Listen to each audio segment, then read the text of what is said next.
বিষ্ণু ঈসা ইসলাম বললেন, সারা রাত তাহাজ্জুদ পড়লে এটা শ্রেষ্ঠ ইবাদত নয়, বরং রাতের কিছু অংশ ঘুমাবা, কিছু অংশ তাহাজ্জুদ পড়বা। আইয়ামুল বীজের রোজা রাখবা, সোম আর বৃহস্পতিবার রোজা রাখবা, আরাফার রোজা রাখবা, আশুরার রোজা রাখবা, শাওয়ালের 6 রোজা রাখবা। এর চেয়েও বেশি রাখতে চাইলে একদিন রোজা রাখবা, আরেকদিন রাখবা না, একদিন রাখবা, আরেকদিন রাখবা না। এর চেয়ে ভালো রোজার হতে পারে? হতে পারে না।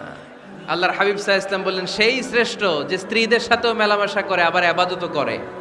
ইসলামের মধ্যে ভারসাম্য আছে না নাই? তাহলে বোঝা গেল আল্লাহর হাবিব সাল্লাল্লাহু আলাইহি ওয়াসাল্লাম আল্লাহর সবচেয়ে কাছের, তিনি সবচেয়ে বড় মুত্তাকি। ফেনীবাসী আওয়াজ করে বলেন তো, আমার নবীর চাইতে বড় মুত্তাকি হওয়া যাবে?